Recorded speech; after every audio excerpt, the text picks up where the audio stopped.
Hi, am I on the air? Yep. Fuck. Thanks.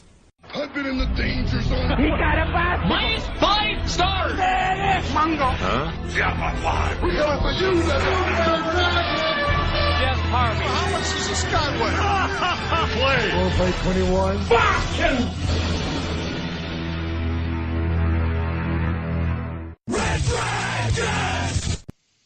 Well, what is going down, everybody? Welcome back to another Am I Still on the Air? You know what it is? It's the spin-off show where we basically come together and we bring you a focused topic discussion. Typically, it's about spoiler reviews. You know, on the show, on Am I on the Air, we do non-spoiler, but sometimes movies come out that we're all really into and we want to talk about it in great detail, hence the spoiler review option. And that's when we usually pull out the Am I Still on the Air? I always get some guests on with me, and you know these familiar voices. I got, once again, we just did Thor Ragnarok a couple weeks ago, and we're back to do Justice League, ladies and gentlemen. So with me once again is Peeps and Frigginz. So what up, y'all? I was waiting for you, Fred. I was waiting for you too. I was like, who's gonna go first? What up, y'all? Yeah. All right, you say hi first, and then you go second. Go, Peeps. Hi first. What up, Hi, everybody? Hi, second. Thanks again for having us on. Yeah, for sure, man. No problem, no problem. He likes me. He likes me. Mikey like. Yeah, we definitely wanted to talk about this. Sorry, it's the movie's been out 2 weeks now, so we wanted to get it out a little bit sooner, but scheduling kind of stuff. I've talked about this movie a bit. I actually did an exclusive spoiler review YouTube video for our Am I on the Air YouTube page, where I basically break down the DCEU and then talk about my initial thoughts on Justice League after seeing it that opening weekend. But we wanted to still do the podcast.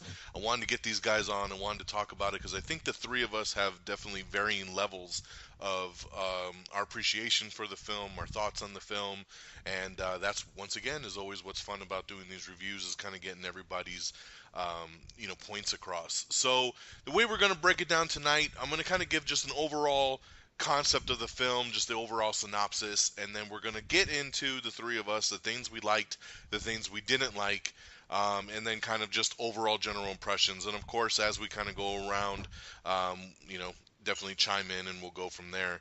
But we're going to try to keep it short and sweet and get our points across on this film, on this very divisive film, I should say. If you're a critic, you probably hate it, and if you're a fan, you probably like it, because that seems to be the way it's going. As of earlier today, the film, from a critic rating, at least on Rotten Tomatoes, is sitting at 41%. As a critic rating, and but funny enough, Rotten Tomatoes does critic and they do audience scores, and the audience score on this film is actually 82%. So critics are just hating this fucking thing at 41%, but most fans are obviously having a good time with it at 81%. The funny thing is that the critic rating is out of about 200 critic reviews, and the audience score is over 111,000 people that have rated the movie on Rotten Tomatoes. That's a big difference. It's a massive difference, hence, hey, 82%. So it seems to be with this one that the fans going in are having love for it and are enjoying it for what it is, but the critics are just getting way too nitpicky and really breaking down what could have been. And of course, it's easy sometimes to look from the outside in. I think, when I try to review movies, I always try to do it from just, hey, put everything else aside. What is my enjoyment level of this film? And right off the top, obviously, I love the hell out of Justice League. I've seen it twice already. I was going to go see it a third time over the weekend, but plans kind of fell through. And I do plan to see it a third time because I definitely want to check it out again. I really, really loved it. And like I said, I know we have varying kind of ideas on the film. This film has been through a lot. Of course, it was directed by Zack Snyder, who put the film together over the course of the last couple years.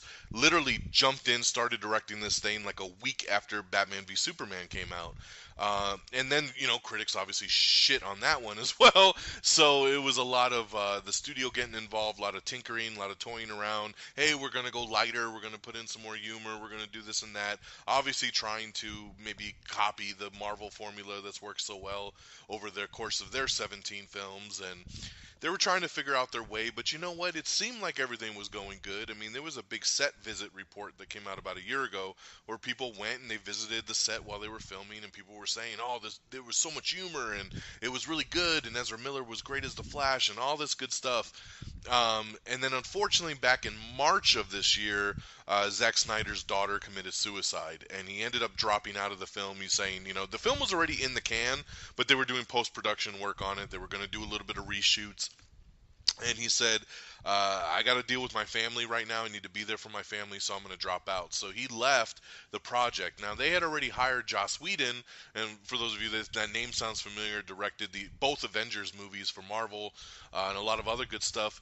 He came in. He was actually already hired by Warner Brothers to write some of the reshoot scenes.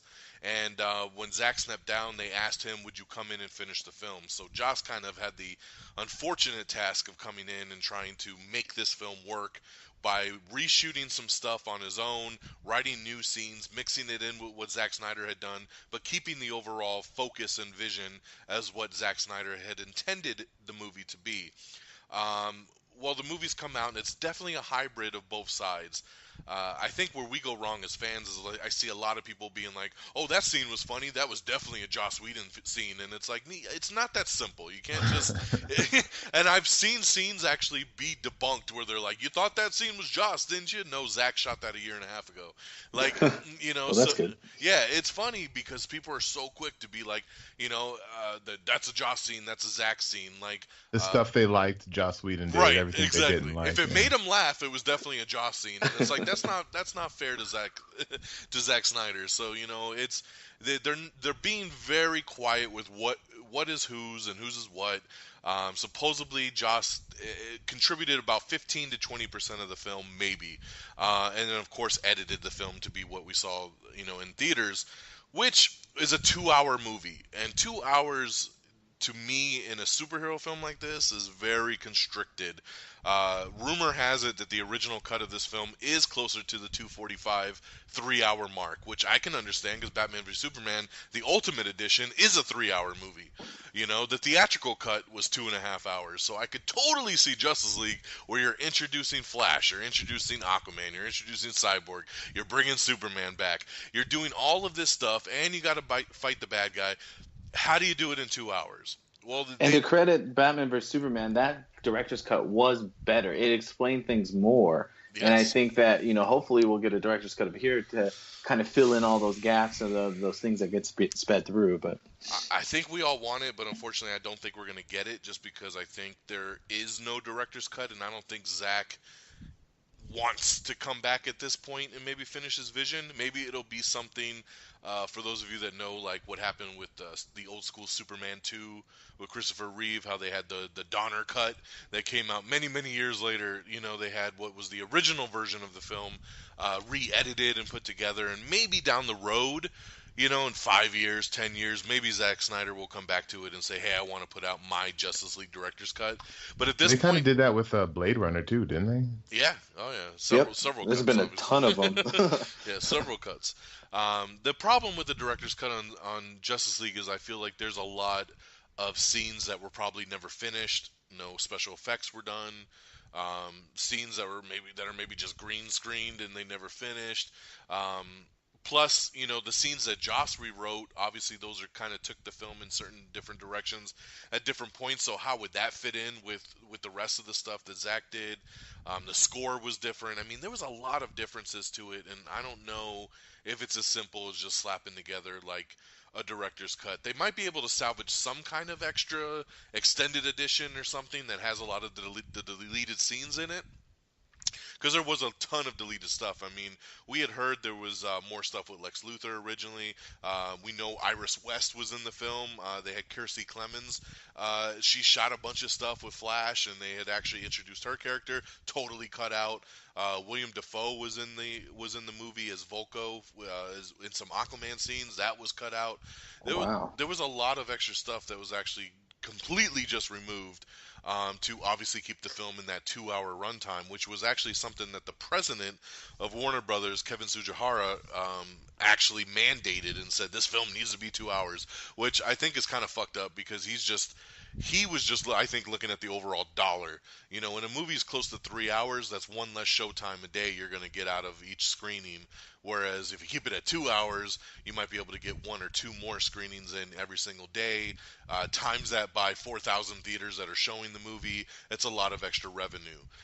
But unfortunately, I think it bit them in the ass because that's, it's not the movie that was intended to be, and a lot of it's been truncated. I mean, it's literally like that boss at your job that takes away the free coffee or the free, milk for your coffee because, overall cost. But you're pissing everybody off. So in the end, it's not really a saver. Maybe it is. I don't know. And the product that you get out of it can be different. If you have people that are happy and Exactly. getting I want milk to in work my hard. coffee. Yeah, exactly. And then you get, piss people off, then your product kind of comes out a little differently. It's not exactly what you want it to be yet. Yeah. It's unfortunate. I mean, because like we all tend to go with that the Ultimate Edition of BVS is the better film. But they were not going to release a 3-hour cut in the movie theater, and that's why it was chopped down to 2:30. And one of the people that most of what people bitched about was kind of the editing and how kind of jumpy it was from one scene to another, and that's because it wasn't shot that way. There was more shit to it, and they had to chop it down in the end there to get to that 2:30 runtime. So the good thing is that I don't feel Justice League is overly choppy like that, but you can definitely feel that they're just like, let's get to the next point, let's get to the next point, let's get to the next point, with really no room to breathe for a lot of the characters and the introductions and things like that we know we would have got more of. I know there's a ton of extra Cyborg footage from his dad putting them together to the accident that happened that they reference. Even the football scenes. That's what I'm still saying. See that in the trailer. Yeah. You go back, if you just watch the trailers to this movie, go back and watch the 4 trailers that were released. There's something in every single trailer that is not in this movie, and a lot of it is Cyborg. Alfred was talking right. to. Oh, yeah, good point. I'm so glad you came. Hopefully, you're not too late. Where the fuck is that scene? Not in the movie. Which is so funny that it was like that was the big stinger talking scene. point. Yeah. Big stinger Yeah, but who is scene. this guy? Who's that guy? Is it Green Lantern? Is he Or Superman? girls, right? It doesn't have to be a guy. Well, true, but Right. it was probably Green Lantern. I'm just saying. I don't It was know. a thump. The Green Lantern doesn't enter the scene with thumps. It's more of a glow. So I don't. True. I'm starting to think, the more I think about that scene, that it was actually Lois. That it happens before the fight. And that That would make he sense. says, they said you'd come. Hopefully you're not too late. Because they, would have been a little bit. She was the big gun, for that scene. Oh, But God. we'll It get should have to been Doomsday. That would be cool. The enemy of my enemy, right? But you There have you that, go. and then like I said with Cyborg, you see in that first trailer he's playing football. You see him walking down the street in his varsity jacket. Like there's more scenes to it. There's even one scene where he like busts through a tank and he's like, "I'd get out of the way if I was you," or whatever. That scene's nowhere to be found in the fucking movie. There's a scene in the latest trailer where Flash is putting his finger like through the glass and he's breaking through the glass in slow-mo. That's not in the movie. There's so much stuff. Bruce Wayne looking at the hologram of Superman on the computer. That's not in the movie. There is so much stuff. If you search around and just kind of Google it, you'll find complete breakdowns of literally like every missing scene, and you're just like, where the hell that go? Where the hell that go? Where the hell that go? Just so much stuff. It's crazy. But so let's get into it. So overall, the general story of this movie is that we pick up months later after Superman's been dead. Batman Is it safe to say? Sorry to interrupt, but is it safe to say there's spoilers? I don't know if we said that. We said it at the beginning. That's the whole point of this. But yes, once again, we're diving in now. Spoiler alert. You've been Just to be warned safe. for the last time. All right, we're jumping into this. So like we said, a couple months later after Superman's been dead, we're still kind of mourning Superman's death. Batman is searching out parademons, and he's looking for them. He's trying to figure out what these 3 cubes are. We find out that there's 3 mother boxes, one that the Amazonians have, the Atlanteans, and man. So we're looking, and he's trying to put together a team because he knows something bad's coming.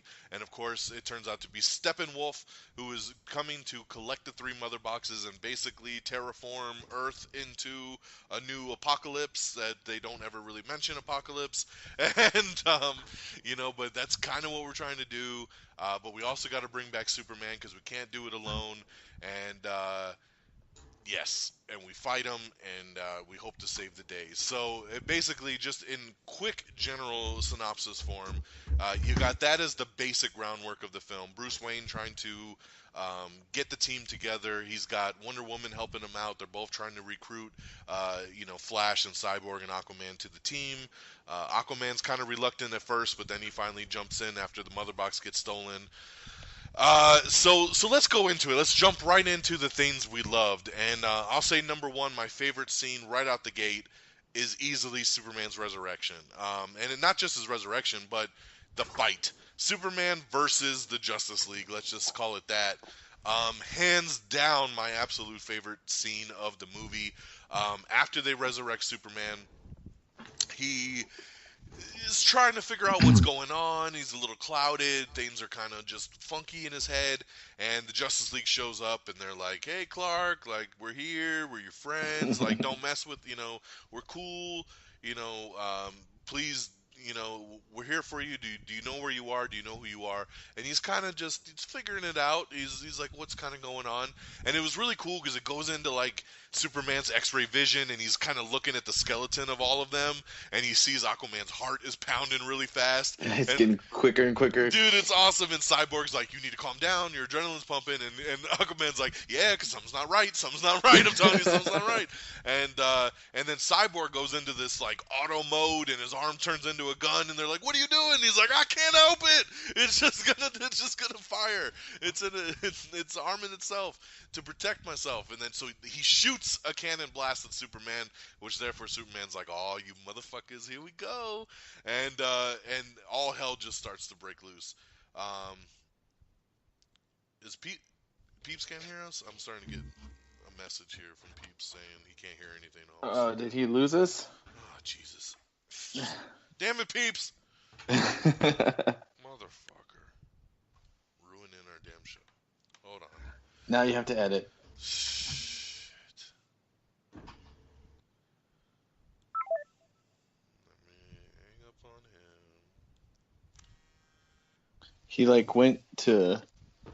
He went to like I saw it pop in like where with the video, and then he disappeared. Can you hear me now? There you are. Oh, Jesus. Oh, dude. You just fucked it all up. Sorry. I don't know what the hell happened. You're like, all right, so I want to get into the actual movie, and bloop, and just went blank.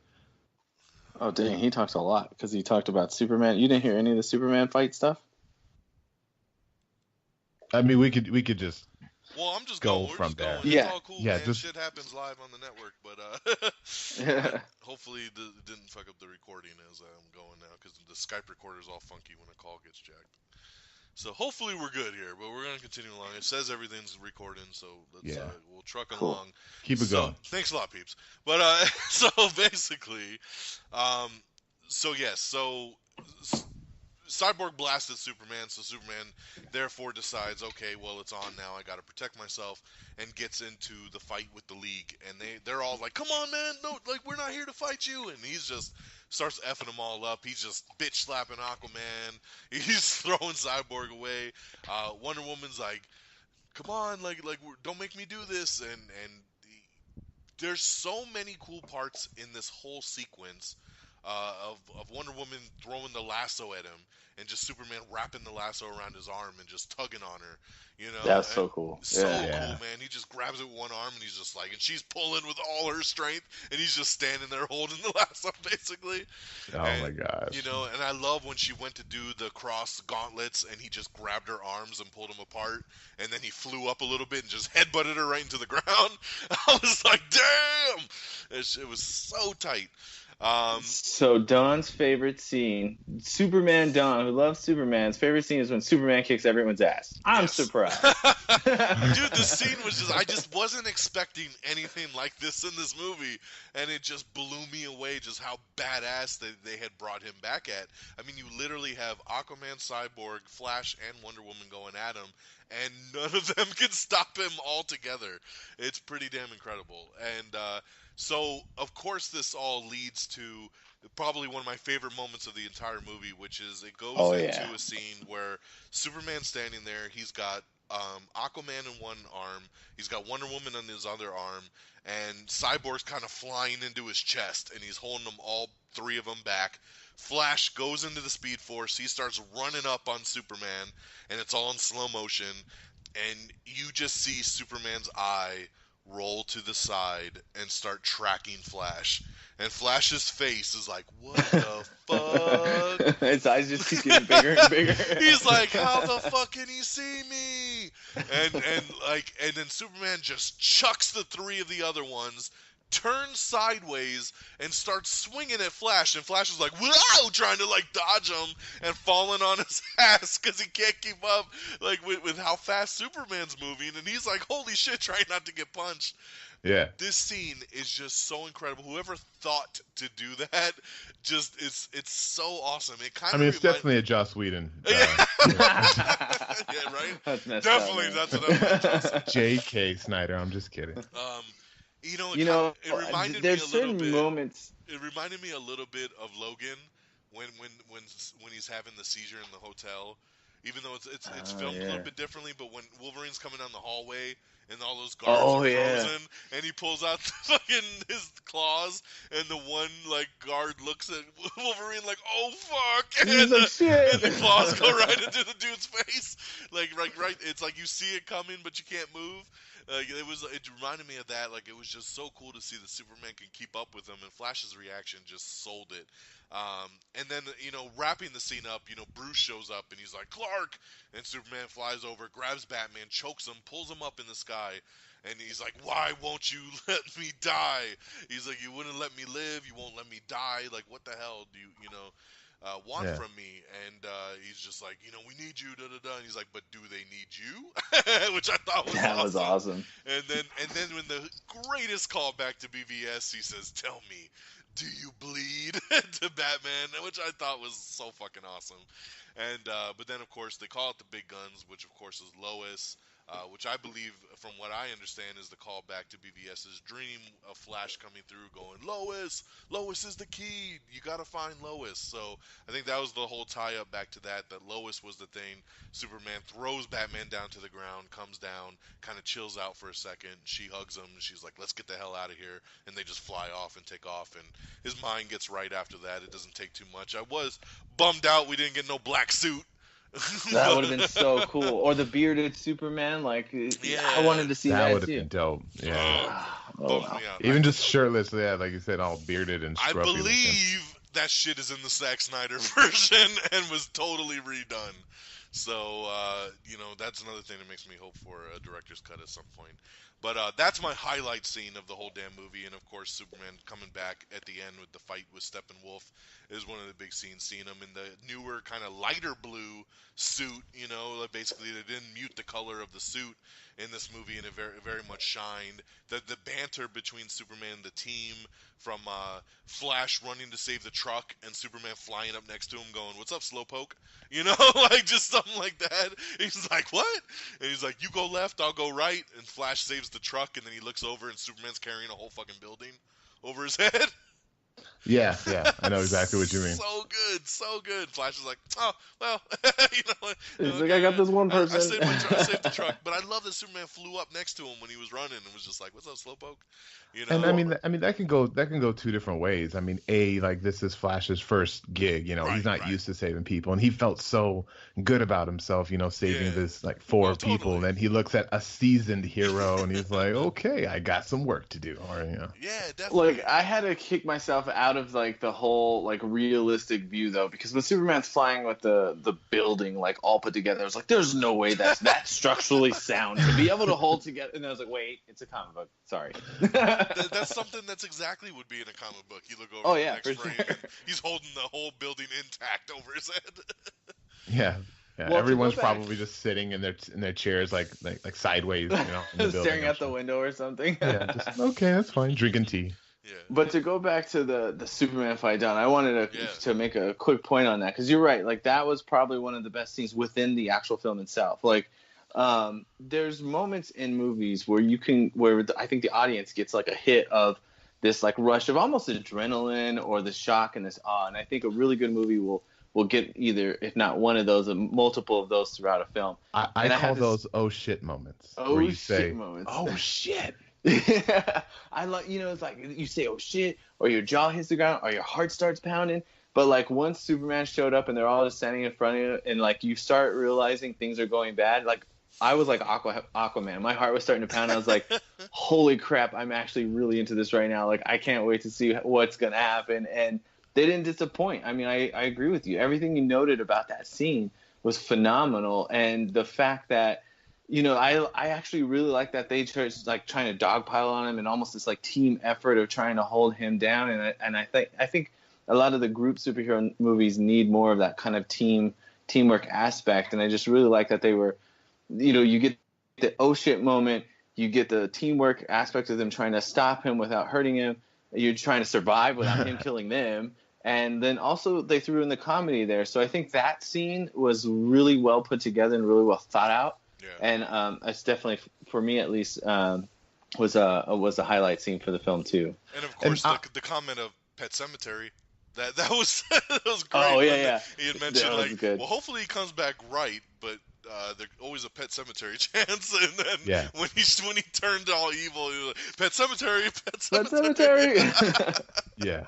No, I agree, and with that scene too. I mean, I appreciate the fact that the big gun didn't have anything to do with kryptonite. In all honesty, like I literally said, here we go. He's got another kryptonite scepter. Yep. He's got the scepter. He's gonna whip that out, and so I honestly appreciate that. And Don, you mentioned that look at Flash scene and then go at him. You said how that was the best scene in the movie, and I will probably say I think that is probably one of the best scenes in comic book movie history. Like that scene stands out that much to me. It just like that.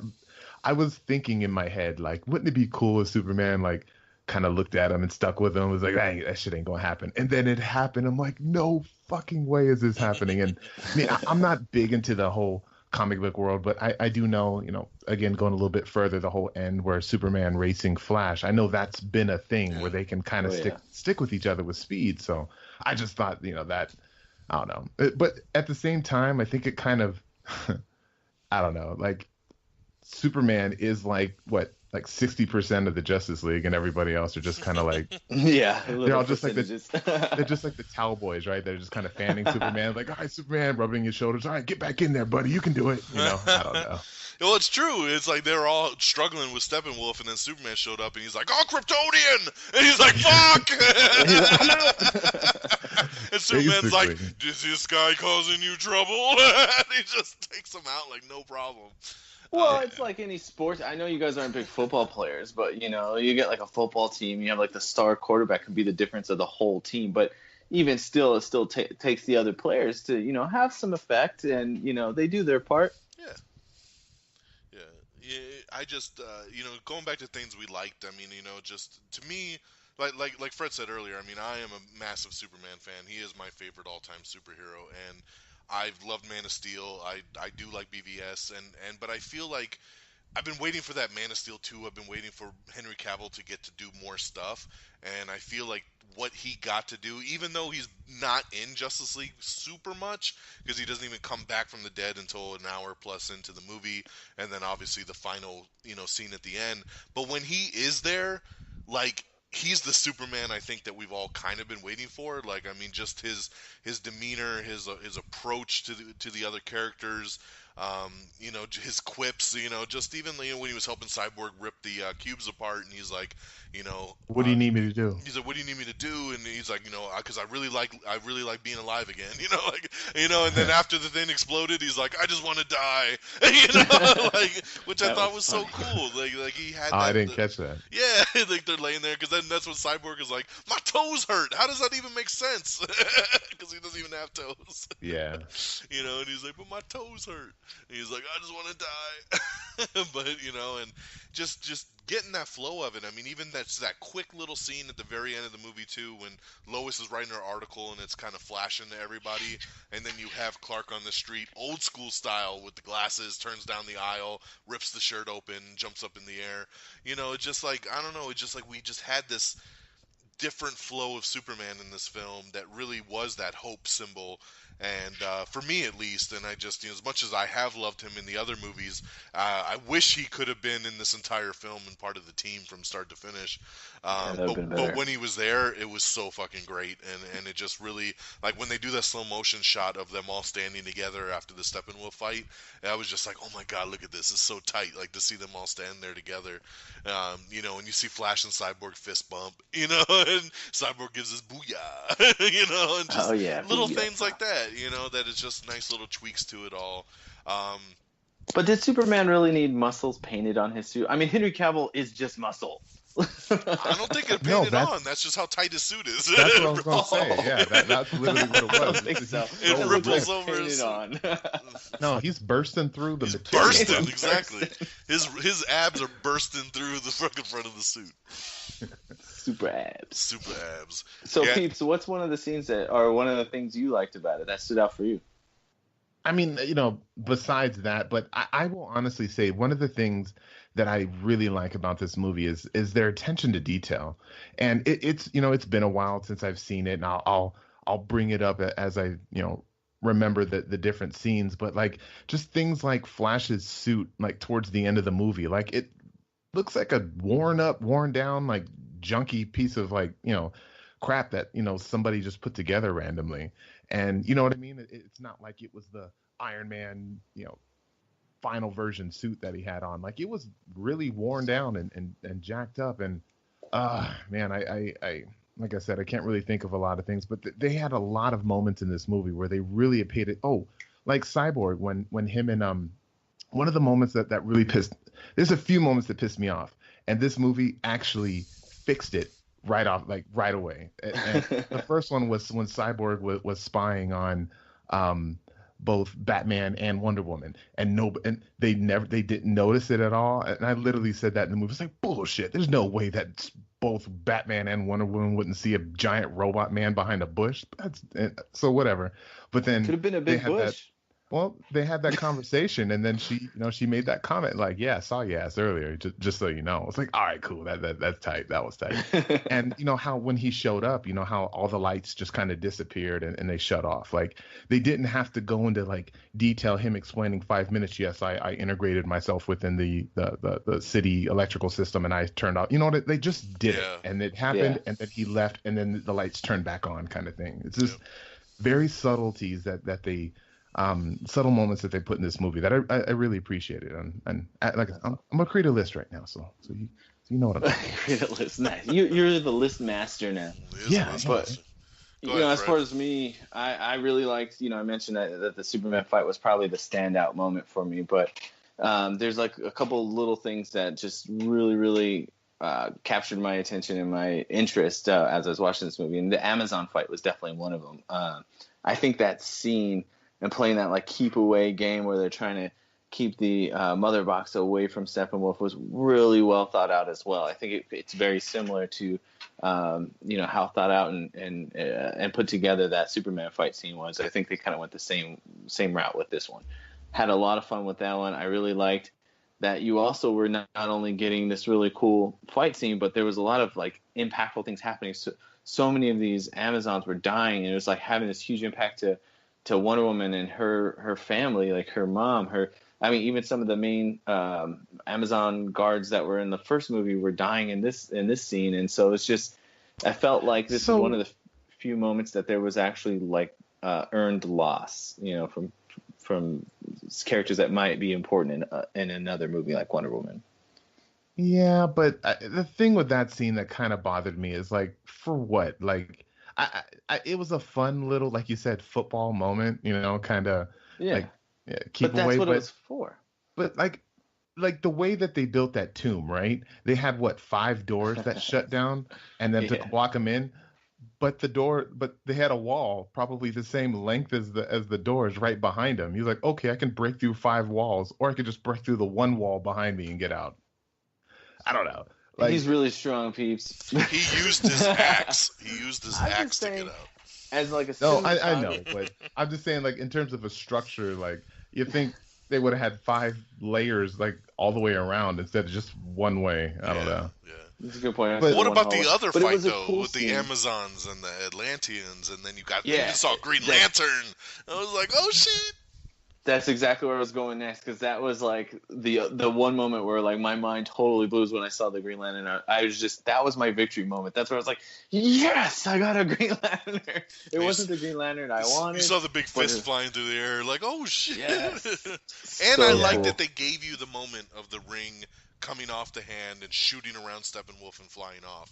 That was a pretty cool little like Easter egg right there. Yeah, and I like that they had the gods there too. I mean, that's probably something we as fans would ask ourselves, like, well, if gods existed in this world, why would they not have tried to stop them at any point? And as we know through the Wonder Woman movie, they all died at that point of the movie. Like, I think the only god that was alive, right, was like Ares. Right, and he was the one left. Oh, sorry, spoilers for Wonder Woman, people. Ooh, spoilers in a spoiler show. That's crazy. Yeah, but spoiler in a spoiler. That's like 16 spoilers. Sorry. That's the inception of spoilers. This is the spoiler podcast. But I don't know. You like the Lantern? I thought it was dope looking at those giant ass gods standing next to him. Like, is that Zeus? I don't know. He's throwing lightning bolts. I think that's fucking Zeus. I was like, Shazam's here. Shazam. I was trying to figure out who the hell the Green Lantern was. I was like looking at him, like, man, I wonder if this is one from the comic. I wasn't trying to see. It's Glib Glorb. Oh my gosh. It was. Exactly. I sent you guys the name of the one. They confirmed who it was. It's some. Oh, they did? Yeah, it's like some like. Ranjar or something. It's some alien Green Lantern from like back in the day. Like, but it was a legit character. That's awesome. I'll have to check it out. Yeah, I pulled the article. I thought I had sent it to you guys in the chat, but yeah, I don't remember. At some point. But yeah, it was pretty cool that it was actually an actual lantern. It wasn't just some no-name Bob. Yep. Doug. And New Doug. I mean, come on, guys. Like, I think the best thing out of the entire movie, though, is that last after credit scene with Deathstroke. Nah. I mean, dude, how I wouldn't say best thing in the movie. Oh, no, it was very he's just badass. sitting there. I already have a Deathstroke Deathstroke. I already have a Deathstroke, and I kind of like him better. Oh, come on. We didn't even get to see. He just looks amazing. Joe looks more like the comic book one than yes, my new the white Bennett hair. does. Tall, like, I get it. He does, but I don't know. Again, like, I was honestly expecting Darkseid, like, or some kind of Brainiac or some kind of big boss, not. Why? Thank you for freaking me out. We gotta put a league together. Like, no, I think if it would have stayed with Snyder, that is what you would have got. Once again. Oh man. You know, it'd been great is if you put like a lightsaber in his mouth, like, here you go, and then just like, remember when he did that in the first movie, Luthor? Lightsaber? No, not a lifesaver. Candy. Oh, he said candy. he said a lightsaber. I was like, who put a lightsaber in their mouth? A lightsaber? It was No, also life it was a Jolly saver. Rancher, dude. It was a Oh. Jolly Jolly Rancher. Rancher, yeah. It was a cherry Jolly Rancher. Come on. Hey, let me do that again. Hey, wouldn't it be funny at the end if you put a Jolly Rancher in Deathstroke's mouth? Like, there you go. That would have been funny. But I think Deathstroke would have shot him. I mean, come on. I don't know. No. Anywho. Standout character for me had to be Cyborg. I'm telling you guys, I didn't have any expectations for Cyborg because, like, to be honest, like, outside of the Teen Titans cartoon, where Cyborg is amazing and funny and hilarious, like, I'm not the biggest Cyborg fan. He's been kind of dull, and, like, he serves his purpose, and he does, he's been okay, especially, like, my most Cyborg for me has been with the New 52, so that's a lot what this one was based off of. Mm-hmm. But I had, like, zero expectations of of this character. And I got to tell you guys that I felt that Ray Fisher really killed it with the acting on this particular character, especially with being covered in CGI like the whole time, which is one of my nitpicks. But True. I mean, this guy, he brought so much depth with so little to really work with. I mean, you're playing a cyborg, so it's so easy to just be the like I'm a robot kind of person. Yeah, I like his voice, just his regular speaking voice. Like it just sounds like deep. a badass. Yeah, it does. And he had so much more character than I was expecting. And like the scene where he's talking to his dad and he's like, "Oh, were you afraid they were going to see the monster?" And the dad's like, "Oh, you're not a monster." He's like, "Oh, that's interesting. I thought you thought I was talking about me, but I was talking about you, you know." And I thought that was something I wasn't expecting from Cyborg because, you know, typically with that kind of storyline, the very touche thing to do, or not touche, the cliche thing to do is to make them feel like I'm a monster now. But he didn't. Like I just really liked how he was just completely, more man. there. His total arc was so good. I mean, like we knew nothing about Ray Fisher. I mean, this guy hasn't really been in anything before. And I agree with you, man. Like the way he played it, basically playing a robot, you know. Just his demeanor, the way that whole conversation with his dad, I loved. You know, like when he flew up a little bit and he was like, "Couldn't do that yesterday." You know, like that was just, awesome. you know, just talking about how he's always learning and adapting and being plugged in and just, you know, and just the conversation between him and Flash when they're digging up the grave, you know, and it's just like he's like it just. You know, he's like, "Oh, we're kind of the, you know, we're the accidents, you know," and stuff like that. He's like, "Yeah, we kind of are," you know, and just seeing his evolution to what he became kind of at the end of the movie from where he was in the beginning was great. Like literally, yeah. I mean, even his suit, like Fred was saying, like the CGI suit was the thing. He reminded me of like the Terminator, that whole movie, and it kind of bothered me. But at the very end, like again, an issue I had with the movie, you saw that his suit started changing, and it actually, you know, was become more smoother and looked like, I don't know, evolving, and thank you. I appreciate that because I fucking hate the model of this bulky thing. Yeah, you look like Iceman or something. I know, and at the end we finally got the C on his chest, like his thing changed up. Yeah, like, exactly. Oh shit, cool. It looks so cool. Yeah, dude. Cool. And yeah, man, Cyborg, for me, I definitely agree, Freddie. I mean, minus Superman, which I hate saying this, but minus Superman, which was the standout best character in this whole freaking movie. But Cyborg, I definitely, you know, really enjoyed him. But I will say the things that, like you said, the cliche moments, it did kind of annoy me. I hate you, Dad, for saving my life and doing everything you possibly could to, you know. Oh, that's true. You know, it would be one thing if they made it where his dad did this like as like a selfish type of thing. Like he didn't really do it to bring his son back that he loves. Like he did it because he now had like a human vessel he can experiment on. Like, right. He did it for science.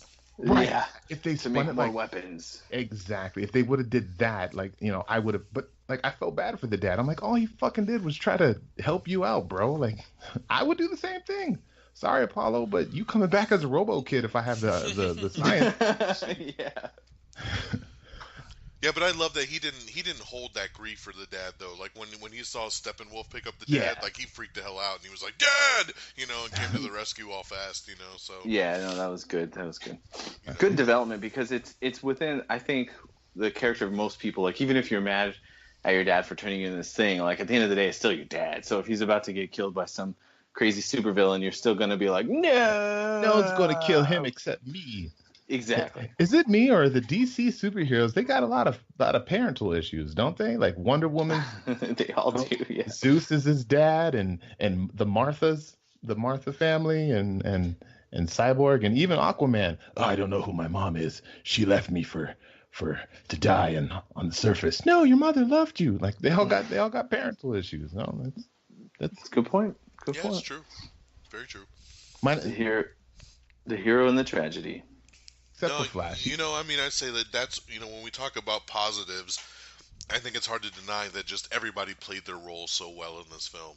You know, I mean, I think there's no, at least for me, and I would hope that you guys agree, for the most part, if you're talking about the League, Yeah, I have one problem. Oh, Jesus. But I'm Fred, saving go it fuck for up. a problem. All right. Well, so I'm going back to me then. I'm saying I think the league had great chemistry. I thought they all worked very well together. The dynamic was great. I thought Momoa was awesome as Aquaman. I thought Ezra Miller just killed it as the Flash, and I can't wait to see further adventures of this version of Barry Allen. You know, we've come so used to know 3 seasons now on the CW and all this stuff, but to see this other version was great. Seeing him see his dad in jail, we know that whole backstory. You know, it's like we already talked about Ray Fisher killing it. I've said before, I'll say it again. I love Ben Affleck as Batman, and I totally wish, you know, we find out soon what the hell's going on because I'm so confused. Is he staying? Is he going? Is he staying? Is he going? Like, I really love him as Batman. I would like to see him continue on. We already talked about Henry Cavill just killing it as Superman. So the league together, bringing everything together is one of the highlights to me. Is what makes the film work so well as the team. Gal Gadot, of course, once again as Wonder Woman, she just embodies that whole character, and I absolutely love it. Um, you know, and I just to reiterate, I mean, I wouldn't say the after credit scene is one of my favorite scenes of the entire movie, but I was very pleasantly surprised by the last one you're talking about, Fred, with all of a sudden, you know, we find out that Lex has escaped prison. There's another guy in Arkham basically pretending to be Lex, and we see a boat going, and I'm like, is Deadpool on this boat? What the fuck is going on right now? And the boat pulls up to this yacht, because I saw the swords and the tassels and shit, Yeah, and I'm like, the what thing- the fuck's Deadpool doing in this? And then he gets off onto the yacht, and you're like, oh, it's fucking Deathstroke, and you're like, oh shit, they kept it in, and then you see Lex, and you're like, oh, because all that stuff was coming out about how Jesse Eisenberg was cut out of the film, and he's not even going to be in it. So I was very, very surprised, and he's there, and he's talking to Deathstroke. He pulls off the helmet. Of course, Joe Manganiello, like we heard, was going to be Deathstroke, and now we're even hearing about a solo Deathstroke film. And Awesome. you know, and then and just I like the way that Eisenberg, even though it was very little, but I like the way that he played up, you know, the fact like, hey, our savior has come back from the dead, you know, and he was like, so, and he's putting together a team. I think it's time we put together a league of our own, and that just gets exciting. I feel for the future of the DCEU. I mean, one of the things that people didn't like about this film was the villain, and people always want that more real, kind of tangible villain. And how awesome would it be to have the Justice League taking on like 5 of their own counterparts, you know, like basically having like Lex and Deathstroke and maybe, you know, Black Manta and you know, like just you start pulling in Cheetah, yeah, exactly. You start pulling in people from all of their past. That'd be pretty damn badass, you know. So I'm totally hope that that's a direction we're heading into. And I gotta say, I love the race scene with Superman and Flash. It was fun. You know, I'm sure it was a Whedon scene, and definitely that definitely did feel like a Whedon scene. But just with the with the dynamic, he's like, "Oh, thanks for doing this for me," and he's like, "Sure." And he's like, "So if I win, you're off the team." And he's like, "What?" Like, "I'm just playing," you know. And he's like, "You got to take." No, if I win, we have brunch. You got to take us to brunch. Oh, that's cold, man. That's cold. You know, and just he's like, I've never been to the Pacific before. That way. All right, let's go. That was a fun little add-on that I really, really enjoyed. I mean, there's so many. If I sat and we talked about pluses, we can go on and on and on. But let's switch gears to maybe the things we didn't like so much. And I'll start with you, Fred. Let's roll into it. What All you got? right, let me crack my knuckles. You just said about going on and on and on about pluses. I could go on and on and on about negatives. And I was like telling myself as I'm getting ready for this podcast, I'm like, don't be the negative guy that all you have to say is something negative. Don't be Peeps. There you go. You beat me to it, Peeps. But, there's so much that I had problems with. Sorry, my dog got our cosmic cube over here and squeaking it all around. So there was so much that I had problems with that, for example, the main thing I think, and this comes down to the storytelling aspect of it, because I felt the story was very jumbled. It was rushed. It was cut like crazy, and we know why. But as a viewer, I was affected by that. And, I don't think you can go into the movie and you can sit there and watch it and you can try and overlook it. But at the end of the day, I'm giving my dollars for you to show me something that I've been waiting to see since I was a child. So if it's off, I'm going to call attention to that. And I think there was a lot of the storytelling aspects were off with this film. And the main part being a lot to do with Superman and his whole, like, I'm the center of hope. At no point did I feel that, like, there was this okay, so the Justice League movie focuses so much on the world being sad that Superman is dead. Everyone's depressed. There's all these black flags everywhere. But you know what? Like, we just spent the whole Batman v Superman movie talking about how the world doesn't like Superman because he's not like regulated. Oh, a huge chunk of it. Yeah. And like, they had the Senate meeting and everyone's like, you're out of control. You are being like, there was just such this negative view from Batman v Superman about Superman. And even Superman was questioning that with Lois in Batman v Superman. And then he dies. And all of a sudden, like, everyone just, now they love Superman and hit this huge loss. I don't think that was earned. I feel like, you know, with Man of Steel, Superman was new. No one knew what he was. And if you want to have the world kind of be afraid of him, you do it then. And then Batman v Superman continued with that. So I don't see how we as an audience should say, okay, I can accept the fact that actually the whole world actually loved him. And was it just the senator that had a problem with him? I don't know. That was a huge storytelling problem that I had with it. I see a little bit of where you're coming from because it was such a focal point in Batman v Superman. But I think we were only looking at it from one side in BVS, you know, because they were trying to get you to see where Batman was coming from and all this kind of other stuff to kind of stack the odds. Right. I do know that they obviously really hyped up the fact that he was dead and how much people were mourning because it just made it that much bigger when he comes back.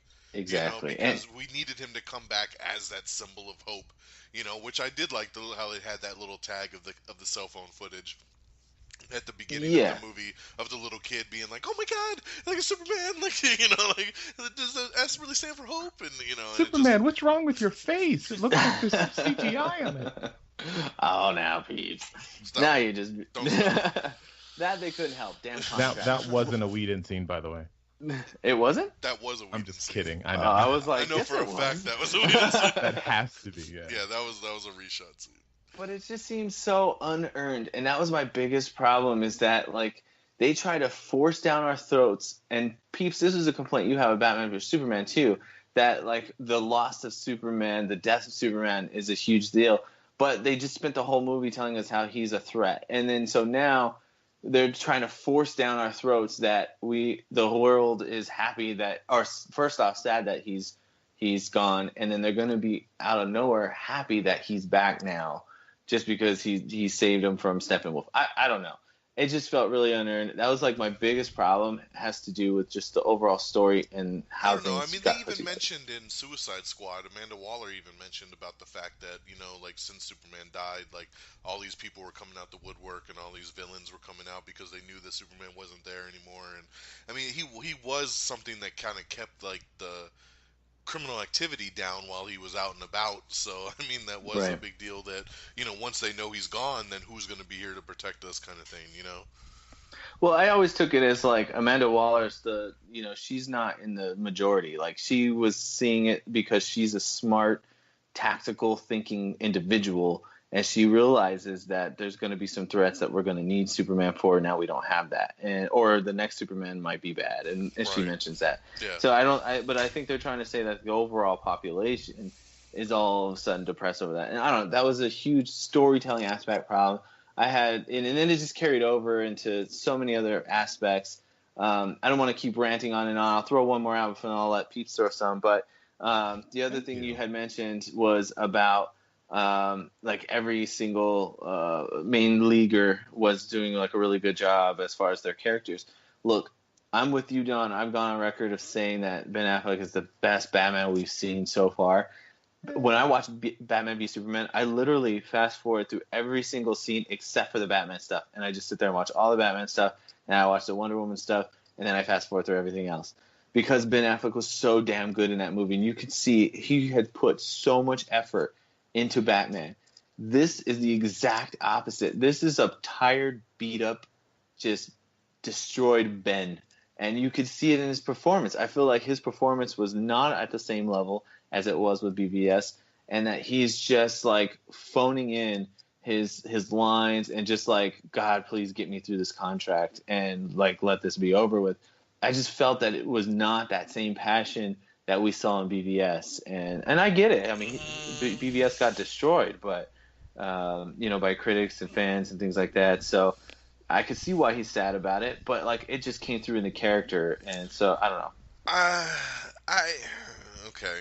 So I agree with you on the aspect that he was not as strong as he was in BVS. Like I agree with you. He killed it in BVS. Like you just felt how much he was really trying to just smash the acting side of it as Bruce Wayne as Batman. Just awesome. I think he did a great job in Justice League is 2, not as much, but I think you have to look at it from a little bit of a different perspective too. He's more broken down in this film and a little bit more worrisome in this movie than he was in BVS. Like in this movie, he's kind of coming across it as like, I know this thing's coming. I know that I'm trying to put this team together. He takes on basically the grief of Superman's death. He's putting that all on his shoulders, and he's dealing with that fact, and he's trying to make decisions. There's several moments in this film where I think his acting is outstanding. When he gets into it with Wonder Woman, he pulls out the Steve Trevor card and gets in her face about, trying to bring back Superman and stuff, and like, where were you since World War I and all that kind of stuff. Like, I mean, there's several moments in there, and you see how burned out and down he is. Like after that one fight when he's, sitting there and he pulls up the bat suit and he's all bruised across his back, and Wonder Woman comes in to pop his arm back in, and and he's basically saying, I'm getting too old for this shit. Like, I mean, it just like, I think he's just Batman in a totally different mind state and different flow in this movie that kind of presents him in a different light. I don't think it really had to do with him personally or the way he was acting. I think it was just the way he was trying to portray Batman in this movie.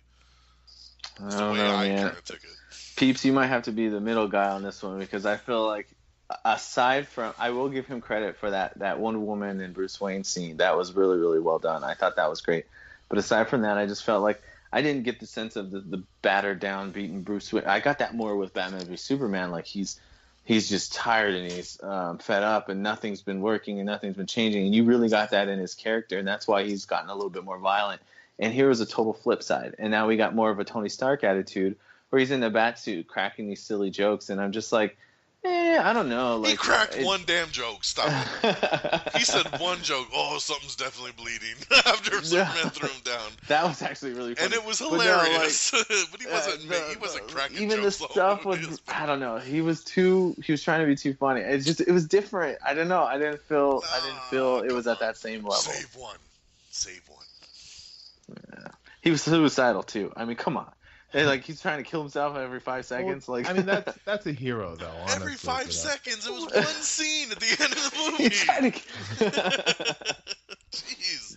I mean, he's a human going against aliens. I mean, he's trying to kill himself, Don. That's true. I don't know. You guys have any problems? Because I could keep going, but I figured I'd share. Jeez.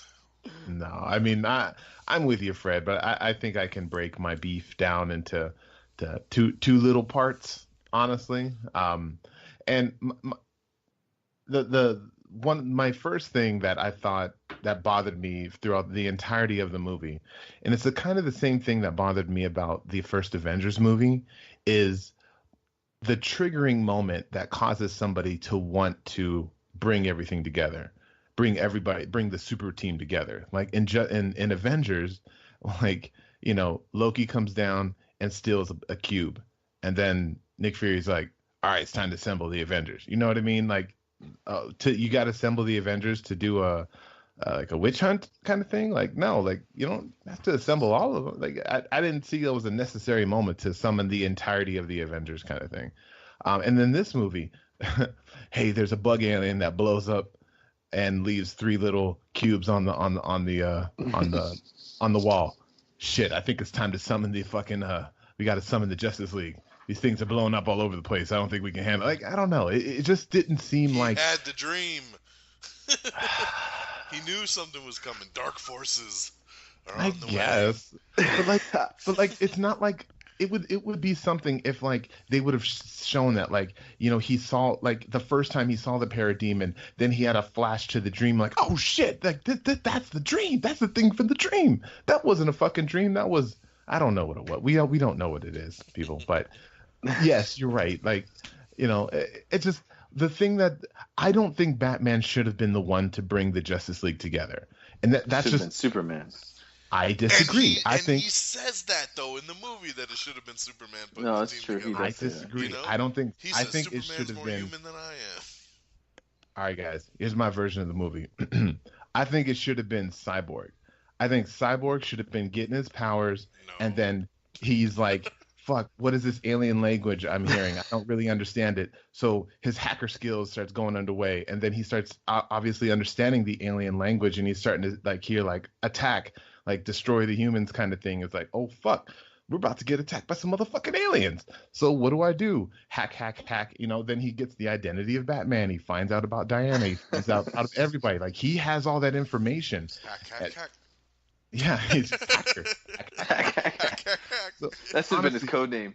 I mean, if anybody that's seen the Justice, what is that? The Flashpoint animated movie, or even read the comic. I mean, Cyborg is the one that is trying to kind of recruit Batman, and he's trying to recruit everybody to bring the Justice League back together again. And Batman's like, "Nah, I'm a loner. I don't do that kind of shit anymore." So, and I just think that would have made more sense. Hey, you should be a part of a team, Batman. I don't really work well in teams, or something like that. I don't know. I thought that Cyborg should have been the one to bring everybody together. Yeah. And my second issue with it was the whole Justice League, except for one person at one point, was like, "Hey, we have an alien box that destroys shit. You know what? I bet you this thing can bring somebody back from the dead." Yeah, that's a good idea. I think it can bring somebody back from the what? How do you get that? Hey, I got a nuclear bomb. Hey, No, good sir. Cyborg is the one that states that the box gave him life, and that the box represents life and brings life from it. They actually state the shit, and then that's when Bruce says, "Exactly, and I think that we could bring him back with it." Like, so they literally state the fact that the box has that kind of energy in it. I mean, that's how Cyborg was brought back from the dead. So, I mean, and then he's that's a when robot. he's like, "Yep, yes, his calculations are correct." Like, that he can do that. So it wasn't just like, "I'm going to take a shot in the dark here and think that this thing can do That's what something." it kind of seemed like. But it didn't. They specified the fact that the mother box brings life. I guess. I don't know. Like, And they did say that. I mean, I remember that too, but I don't know. I've seen it twice. And then I didn't like, that's true. And I didn't like the fact that everybody was on board with digging it up from the grave. They weren't though. They weren't. Yes, though. they were. They weren't on board with it. The only person even Flash goes, "I could do this a lot faster, but I think it's disrespectful." Like they didn't really want to do it. Like they were totally like kind of against it because they were with Wonder Woman. It was only really Cyborg and Batman that were like, "We should do this," and the rest of them were like, "Oh, that's what you think, I guess." But they weren't like, "Yeah, let's do this." I just can't see them all being, even though they were kind of sorta like, it just didn't seem like something like a team would want to do. It would be like one person like, "Hey, we should bring him back to the dead." Everyone's like, "No, that sounds fucking insane. That there's too many risks with that. We're not going to do it." And then somebody does it behind everybody's back kind of thing. Like I would be okay with that, but everybody pulling together and then right at the last minute, "Hey guys, this probably isn't a good idea," and we need an electric shot to hit the water right at the same point. Like what? Like, because they stated once again that the mother box wasn't activating, so they needed something to trigger the mother box, and that's where the electric current came into play. But why did the current have to, as soon as it touched the water? Like, let's just sit it on his chest. Because the water was that regenerative water that they used to make fucking Doomsday. That I would think would probably stink by now because like how it's just been sitting there. There's some mold growing on it. Why is this ship still sitting in the middle of fucking Metropolis? Is what I want to know. You think someone would have moved it somewhere else, or at least drained the water? Still studying it. Like, hey guys, do we need this fucking water? No, it just spawned a giant monster. Let's get rid of that shit. All right. Right. We don't want any more monsters popping out of this bitch. You're Superman. No, no. Did anyone else have a problem with the CGI? Because like I laughed because I had a moment where I'm sitting and I'm not even talking about Superman's mustache. Like I'm sitting there and at the end scene and I'm shaking my head in the theater and I'm just thinking like this movie has so much fucking CGI, it's ridiculous. And then I start cracking up because I was like, I just watched Thor Ragnarok and like that movie is almost all CGI, but it feels so different. Like that was what CGI should be. Same thing with Guardians. CGI shouldn't. Yeah, it's Guardians as well. Like And then what? it was just this CGI was so poorly done. I felt like I it think was the on just backgrounds a- for me, like you could Yes. tell they were all on a green screen. Like, absolutely. Like okay, so yeah, we go ahead. talked about the bad scene in Thor Ragnarok of where like Thor and Loki and Odin are talking on the cliff, and you could tell like the sunsets, like terrible CGI. Like that's the worst CGI in that whole movie. I felt like Justice League was that CGI the entire time. Like it was so visible. It was driving me insane. So exaggerated. Well, John, was there anything in the movie that you didn't like? Anything that bothered you, Mister? I love Justice League too. I'm a huge DC fan, but like, I don't think he was there said, I anything- love Justice League. I love Just League. For me, the nitpicky stuff is things I would have done differently. I do love the movie for what it is. I think my biggest beef, if I had to nitpick something out of it, would be Steppenwolf. I don't feel that he needed to be a completely CGI character. I think that it could have been somebody mocapped and actually did a face, and they could have just CG'd the body. Even his design was bland. Like, if you're gonna CG something, like put some awesome. If they were gonna do him completely CGI, I rather would have got the version of him that was in BVS that Lex was talking to. Because that version that was was way all better. black looking with the horns, like that thing looked way more creepier. Like no face. No face. It was just creepy looking. Like I'm like, it should have just been that then. If they were just gonna have, because that to me, Steppenwolf looked like a video game character to me, the entire time. Like especially when they did a close up on his face, and he was like, "Oh mother," and he was like, every time he talked. I mean, the voice acting was cool, but like. The lips didn't fully match, and then he just looked completely cartoonish to me, and that's always the harder part. And that's why I said before, like, I feel like if you were to get a sequel and like say they were fighting people kind of on their own level, you get like a Reverse Flash, you get a this, you get a that, for that Injustice League, that would be way more appealing to me than just one big CGI kind of monster that they have to fight. So Steppenwolf was my biggest kind of weakest link on it. My only other nitpick is, I didn't care for the way they brought back Superman, to be honest. Like the whole thing with I liked the scene of Flash running and touching the cube and what it of course leads to, but for me, I wish he would have came back in a different way. I feel like, what was the point of the end of BVS of the dirt rising off the coffin if like that really didn't mean nothing? Like, like that's my problem is like he should have. I always in my mind expected that it would have. He was never there. That like they maybe if they would have went to dig up his grave and he wasn't And there, he was gone already.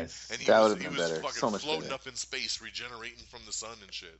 Either that or Steppenwolf would have had already grabbed his body and brought it back to Darkseid, and they brought him back with the maybe a mother box in there, and that's where he comes back with the black suit and he actually fights them, and then they wake him up, and then he joins the League and fights with them at the end.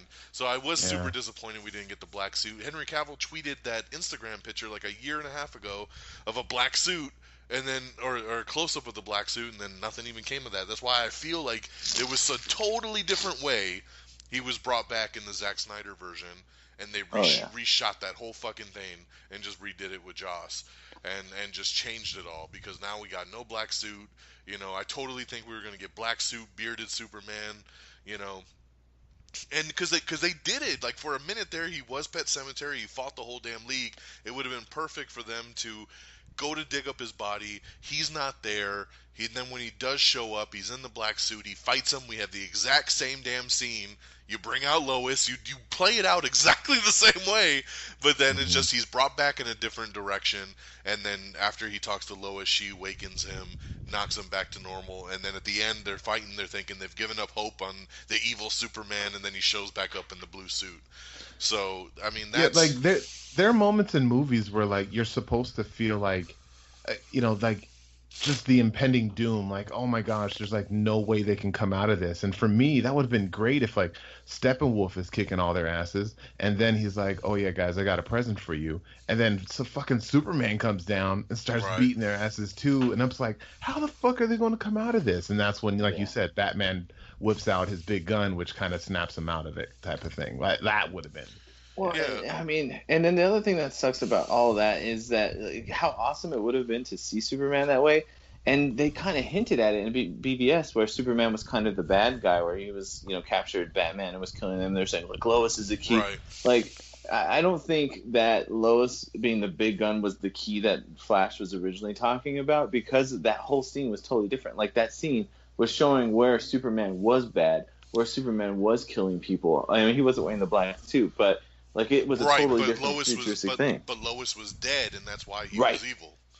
And so are we still, is there something else that's going to happen, that Lois is going to die and then no, they already change? stopped that. Yeah, so that exactly. They already changed it just messed everything up that they were working on.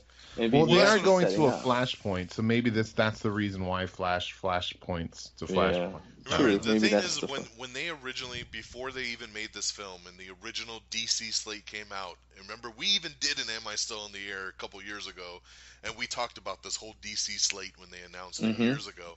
And one of the things was they said it's going to be Justice League 1 and Justice League 2, and they were both going to be directed by Zack Snyder. So this movie was intended to be a two-parter.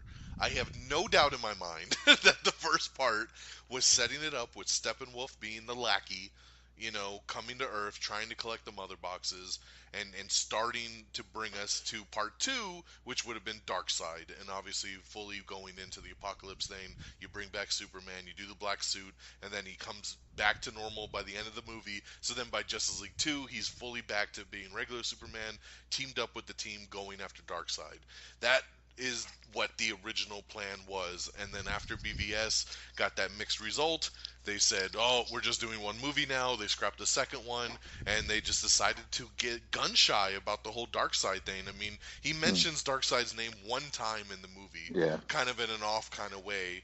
And he mentions the New Gods, which he is part of mentions the New Gods, Darkseid, which is cool as fuck, but he'd never say Apocalypse.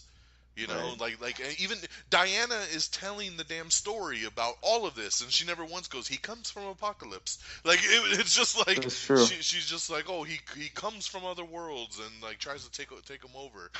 Like why not? He comes from Apocalypse. He works for Darkseid, who's one of the universe's biggest threats. Yeah, just like have a little silhouette montage or something like that. There you go. And then no doubt that after credit scene would have been like the Thanos in the first Avengers, and it would have been all like Darkseid, sitting on Apocalypse. We know that that's what they were going for. That Batman Nightmare scene in BVS shows the Omega. I mean, they even had the Omega symbol exactly in the ground. You see the boom tubes. Like, I mean, they're terraforming Earth. Like, this got completely fucking changed. So who knows where we're gonna go from here? Who knows even what's gonna fucking happen if we're gonna go in the DCEU going forward, because this movie needs to make like $650 million just to fucking break even, and and it's pretty much trending to be right around that spot. So I mean, it's got to make some more money. I know people are so hot and cold on the DCEU, and it's unfortunate that those critic ratings came out and kind of scared a lot of people, but I always tend to just keep trying to tell people, like, make up your mind for yourself, go check it out. If you're a fan of these characters, I think you'll have a good time. I think you need to go check it out. There's a reason why, like I said, the fan audience rating is 82%. There's a reason for that. Don't get scared by the critics. Go make your own decision. I know Peeps wasn't looking forward to this movie super hot, but came out of it going, you know what? It was actually pretty good, which was mind-blowing, So, like, And like I said, man, even just for me, like my wife is not a fan of the DC universe. Like she doesn't like Man of Steel. She hated BVS. She's like, oh, I like the Marvel movies. I don't like these dark movies. Da da da. I drug her to Justice League, and she actually said to me at the end, I love this movie, and I actually enjoyed it more than Thor Ragnarok. So, which I was like, what did you just say? Because like I couldn't That's believe, crazy. because my wife loves Thor for multiple reasons, and and I couldn't believe that she was telling me she liked Justice League more. We bumped into a friend at a restaurant last week, and she was sitting there telling the friend, you guys should go check out Justice League, it's really good. And I'm like, look at her all pimping the shit out, so it was actually cool. My daughter loved it. Like, it was a fun movie. Yes, there's things that they could have tweaked. I wish it was longer. I wish we had all those deleted scenes back. Fingers crossed we get some kind of extended edition, even if it's just putting those deleted scenes back in that are finished. Or I hope they're at least on the disc that I can watch separately. Then, even if they don't put them back into the thing, but it is a fun movie. The 2-hour pace, even though I wish it was longer, it keeps the movie flowing at a really good momentum. It never slows down. It brings everything together, and I overall, like I said, really really loved it. So let's go. Let's kind of wrap this baby up. Let's do the final thoughts, and let's do some scores here. So Fred, final thoughts, and let's what's your overall score? Well, I pretty much have the exact opposite experience of what you had just described now. And, I went in with the lowest expectations whatsoever. I thought it was going to be utter trash after seeing the trailers. I was so disappointed with the trailers. God. And I was just expecting a total shit fest. And I will give it credit. It impressed me more than I was anticipating. I thought I was going to walk out of this thing hating it. And I just walked out just being regularly disappointed. So not. Jesus Christ. Put that on a poster. I thought I was going to hate it, but I walked out regularly disappointed. Jesus. I mean, I'm a huge DC fan. I will admit, like, growing up, I was more of a Marvel fan, but that has nothing to do with the movie film. Like, the movie universe stuff, I treat that differently. I'm a huge movie fan in general. So, it's just every single one of these seems to be more disappointing than anything, with the exception of Wonder Woman. It's just super disappointing, and that's how I felt walking out of this thing. And then the people that I was with, my cousin Brian's like, Batman's like one of his all-time favorite characters, and he was like, oh, it's not that great. He's like, it wasn't as bad as I thought, but it wasn't that great. And my girlfriend Vanessa, she absolutely like flat out said, I hate this movie. In the beginning of the movie, her and I both looked at each other, and both of us rolled our eyes and were like, here we go. What's wrong with it? Didn't she ask you what's wrong with his face? Yeah, she asked me, what's wrong with his... Like, she had no clue about the mustache thing. She, like, no concept. Didn't hear anything, like, any news about it. She, like, literally was like, what is wrong with his face? And I was like, well, I started laughing. I'm like, they had a CGI a mustache. I did find elements of this that I enjoyed. I liked the Flash stuff that we talked about. I liked the Aquaman was exactly what I expected. Cyborg was a huge surprise. Wonder Woman is amazing and all of this stuff. And Ben is still the best Batman, even though he didn't do such a great acting job. But there was just way too many negatives for me. So much stuff was unearned that I walked out of there regularly disappointed. If I'm rating it, I guess I would have to. I'm going to give it higher than I think it probably deserves, and I will give it a 3. And the reasons behind that is because I think the standout moments that occurred were super strong. The Superman fight we talked about, the Flash moment where Superman sees him, the after credit scene with Deathstroke, the Green Lantern, the Amazons. Like, it had enough there that I wasn't like, I didn't feel like I had to walk out of the theater. So I did really enjoy those key moments, but overall I think where you said it was the appropriate speed where it was moving along, I feel like it actually would have benefited from slowing down. So, I don't know. There's just too many negatives for me to give it anything higher than a 3. But the 3 is still good. Again, it's right in the middle there. It's not terrible, and it wasn't fantastic. So. All right. Well, there you go. 3 from Frigginz. So, Peeps, take us home. All right. The movie gets a 1. Okay, good night. I'm just kidding. No. You're so funny. All right. So, I mean, I kind of, so like Don said, the first trailer comes out to this movie, already so far I've been extremely underwhelmed with each DC movie.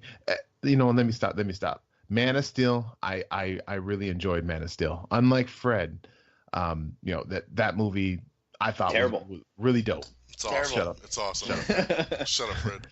And Wonder Woman, I also was very impressed with.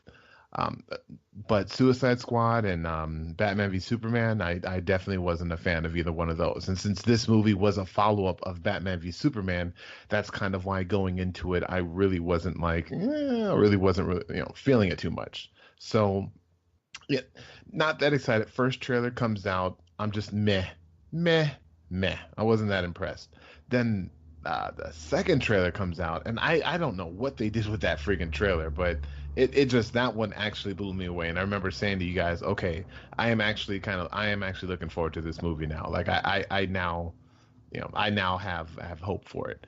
And like Fred said, I am also a Marvel guy, but I don't shit on DC just because it's DC. Oh, it's not Marvel. No, fuck that. Like, I love the DC animated movies that they've been releasing. Every time they come out with a new animated movie, I am super stoked and excited to watch it.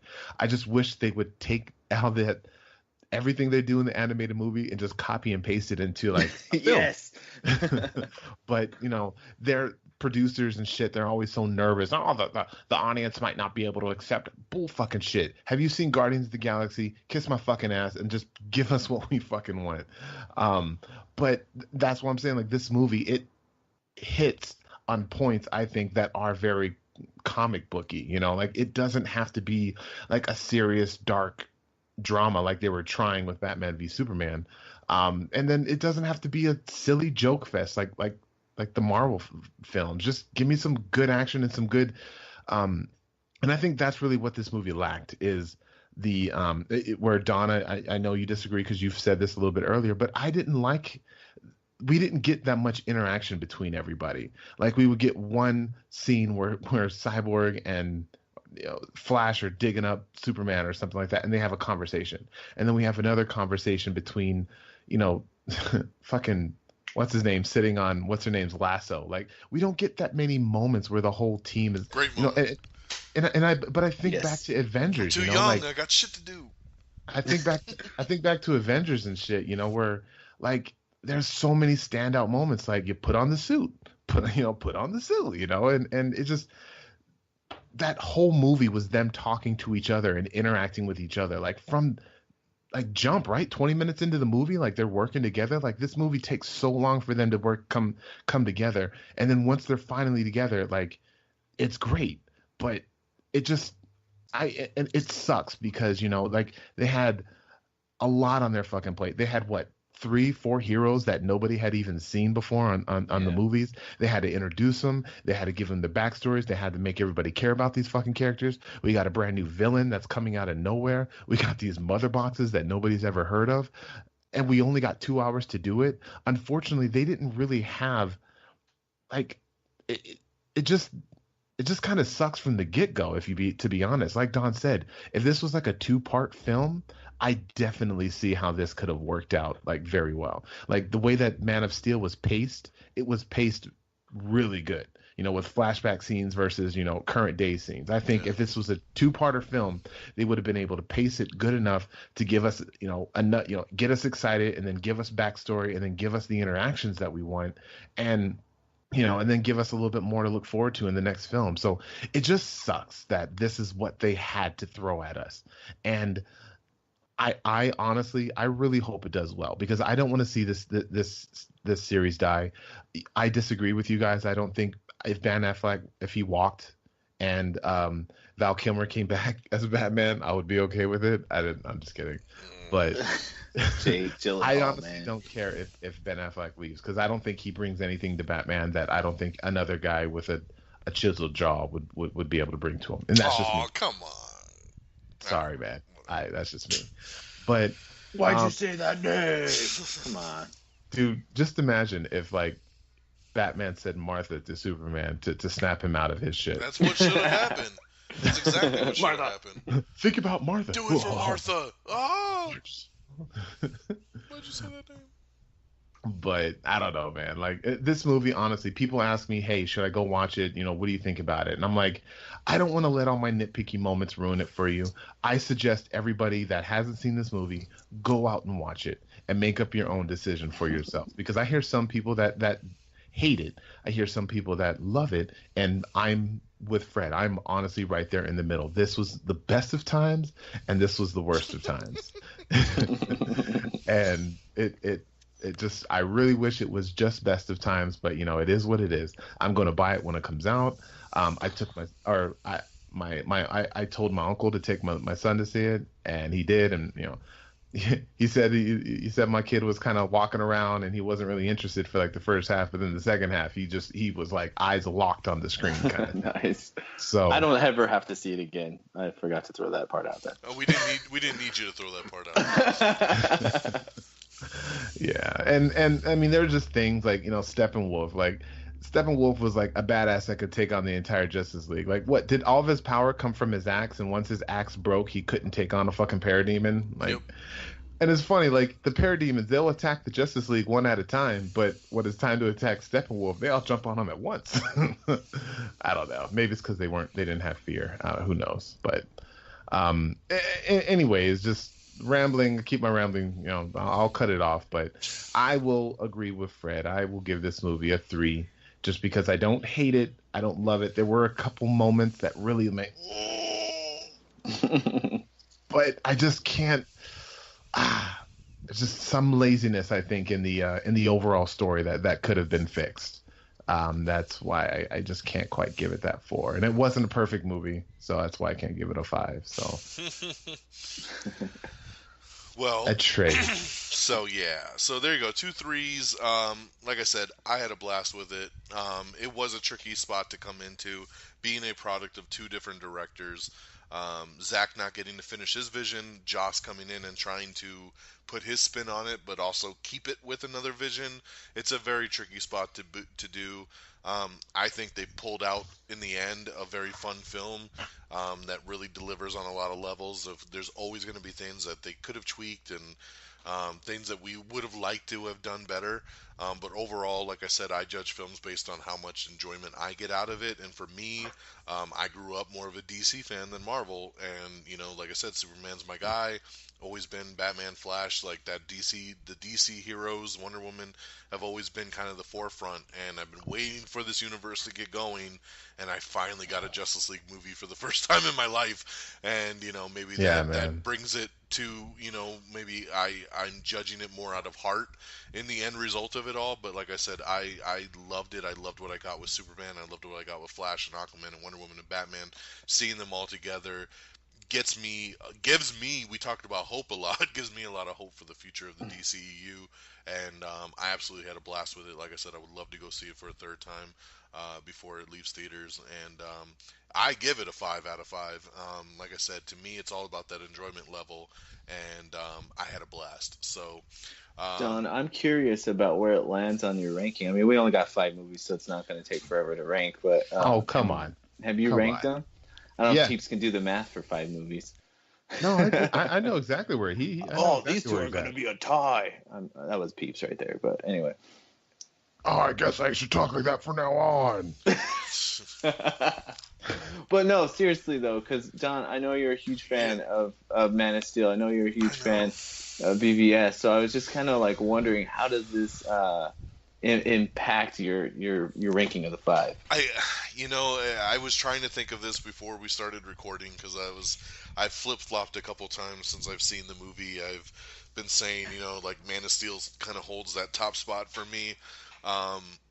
I think I might give it over to Justice League, to be honest, just because of the fact that, I don't know, there's something about these team movies that really do it for me. I mean, just like when we rank the MCU, you always notice I always put the 2 Avengers movies on top, and it's not, I think maybe overall I do have fun with some of the other movies more, but there's something about that team dynamic and the team aspect of it being almost like a special presentation, like they don't, like they're on a whole nother level regardless of kind of like the quality of it. To me, it's just the fact of like, hey, I got a movie with all these people in it together.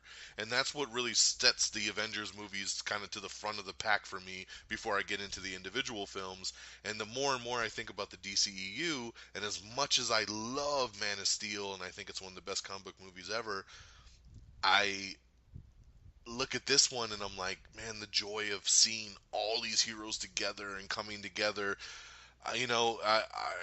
It's hard because I don't want to be bound to it. I could definitely change it again, but at this point, I think if I had to lay it out, it probably would be Justice League at number one, followed by Man of Steel, then BVS, and then Wonder Woman, and then Suicide Squad.